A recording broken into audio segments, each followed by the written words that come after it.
അടുത്ത ഒരു ഫോട്ടോഗ്രാഫ് നമ്മളിവിടെ ഗ്രേഡിങ്ങിനായി ഓപ്പൺ ചെയ്തിട്ടുണ്ട്. ഇതൊരു ബ്രൈഡിൻ്റെ സിംഗിൾ പിക്ചറാണ് നമ്മളിവിടെ ഓപ്പൺ ചെയ്തിരിക്കുന്നത്. അതുപോലെ തന്നെ ഇതൊരു JPEG ഇമേജാണ്. ഫോട്ടോഗ്രാഫേഴ്സിനും അതുപോലെ തന്നെ ഡിസൈനേഴ്സിനും കൂടുതലായിട്ട് റോ ഫയൽസിനെ കഴിഞ്ഞും അവർക്ക് ലഭിക്കുക ഈ പറയുന്ന JPEG ഇമേജസ് ആയിരിക്കും.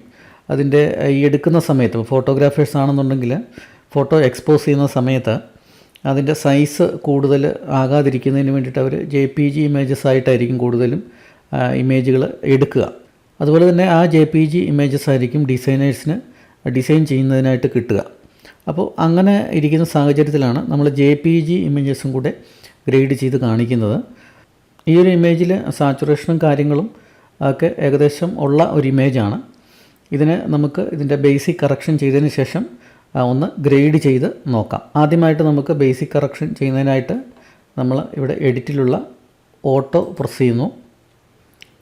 ഓട്ടോ പ്രസ് ചെയ്യുമ്പോൾ തന്നെ അതിനകത്തൊരു ബേസിക്കായിട്ടുള്ള ഗ്രേഡിങ് നടന്നിട്ടുണ്ട്. അതുപോലെ തന്നെ നമുക്ക് ഇതൊരു സിംഗിൾ പിക്ക് ആയതുകൊണ്ട് തന്നെ ഇതിൻ്റെ ഷാർപ്നെസ് നമുക്കൊന്ന് കൈകാര്യം ചെയ്യേണ്ടതായിട്ടുണ്ട്. അപ്പോൾ ജസ്റ്റ് ഒന്ന് സൂം ചെയ്തതിന് ശേഷം ഡീറ്റെയിൽ പാനലിലേക്ക് വരിക. ഡീറ്റെയിൽ പാനലിലേക്ക് വന്നതിന് ശേഷം നമ്മുടെ ഷാർപ്പനിങ് സ്ലൈഡറിൽ ബട്ടൺ ജസ്റ്റ് ഒന്ന് മൂവ് ചെയ്ത് മുമ്പിലേക്കൊന്ന് മൂവ് ചെയ്യുക.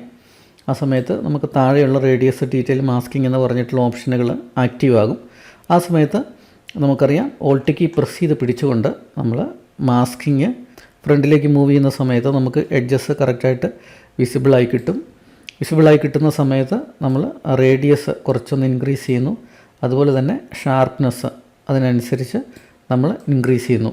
ആ സമയത്ത് നമ്മൾ സെലക്ട് ചെയ്തിട്ടുള്ള ആ എഡ്ജസിൽ നമുക്ക് ആ ഷാർപ്നെസ് വരുന്നതായിട്ട് നമുക്ക് കാണാനായിട്ട് സാധിക്കും.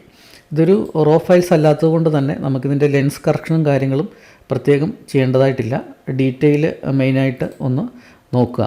ഇനി ഈ ഒരു ഇമേജിൽ നമ്മൾ കൂടുതലായിട്ട് കാണുന്ന കളർ ഏതൊക്കെയാണ് എന്ന് നോക്കുക. മെയിനായിട്ട് ഈ ഒരു ഇമേജിൽ കാണുന്നത് ഗ്രീൻ കളറാണ്. അതുപോലെ തന്നെ നമുക്ക് സ്കിൻ ടോണിനെ നമുക്കൊന്ന് ഗ്രേഡ് ചെയ്യേണ്ടതായിട്ടുണ്ട്. സ്കിൻ ടോണും അതുപോലെ തന്നെ ഈ പറയുന്ന ഗ്രീൻ കളറും വെച്ചിട്ടായിരിക്കണം നമ്മുടെ ഗ്രേഡിങ്. ക്ലോത്തിൻ്റെ കളറൊക്കെ നമ്മൾ അതേ കളർ തന്നെ മെയിൻറ്റെയിൻ ചെയ്യുന്നതായിരിക്കും എപ്പോഴും നല്ലത്.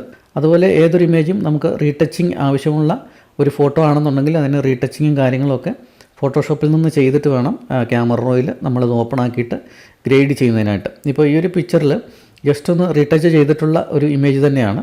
എന്നാലും ഇതിൻ്റെ താഴെ നമുക്കൊരു കുറച്ച് അൺവാണ്ടഡ് ആയിട്ടുള്ള ഒബ്ജക്ട്സുകളൊക്കെ കാണുന്നുണ്ട്. അപ്പോൾ അതും കൂടെ നമുക്കൊന്ന് റിമൂവ് ചെയ്യണം. അതിനുശേഷം നമുക്ക് ആ ഗ്രീൻ ഏരിയ ഒന്ന് കൃത്യമായിട്ട് ഒന്ന് ഗ്രേഡ് ചെയ്യണം. ഗ്രീൻ തന്നെ പല രീതിയിൽ നമുക്ക് ഗ്രേഡ് ചെയ്യാനായിട്ട് സാധിക്കും.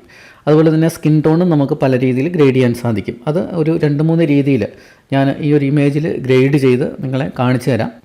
ഇപ്പോൾ ഓൾറെഡി നമ്മൾ ബേസിക്കും അതുപോലെ തന്നെ ഡീറ്റെയിൽ പാനലുകൾ, ഈ 2 പാനലുകൾ അതിനകത്തെ ഓപ്ഷനുകൾ നമ്മൾ ആ ഇമേജിലേക്ക് അപ്ലൈ ചെയ്തിട്ടുണ്ട്.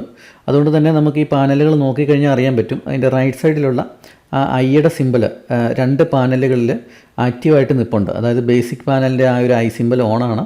അതുപോലെ തന്നെ ഡീറ്റെയിൽ പാനലിൻ്റെ ഐ സിമ്പലും ഓണാണ്. അപ്പോൾ ആ 2 പാനലുകൾ നമ്മൾ ഈ ഒരു ചിത്രത്തിൽ പ്രോസസ്സ് ചെയ്യുന്നതിന് വേണ്ടിയിട്ട് ഉപയോഗിച്ചിട്ടുണ്ട് എന്നുള്ളതാണ് അതിൻ്റെ അർത്ഥം.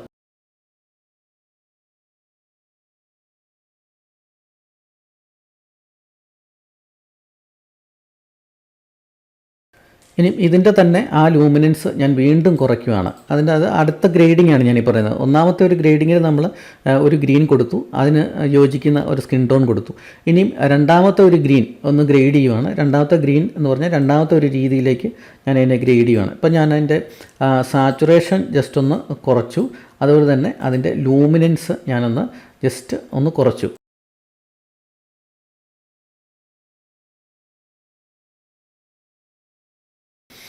ഈ ഒരു പിങ്ക് ടോൺ അതിലേക്ക് ആഡ് ചെയ്യുന്നതിന് വേണ്ടിയിട്ട്, അതായത് ഒരു മജന്ത അല്ലെങ്കിൽ ഒരു പിങ്ക് ടോൺ ആ ഒരു സ്കിന്നിലേക്ക് കയറുന്നതിന് വേണ്ടിയിട്ട് നിങ്ങൾ പോകേണ്ട സ്ഥലം എന്ന് പറയുന്നത് ബ്ലൂ പ്രൈമറിയിലാണ്.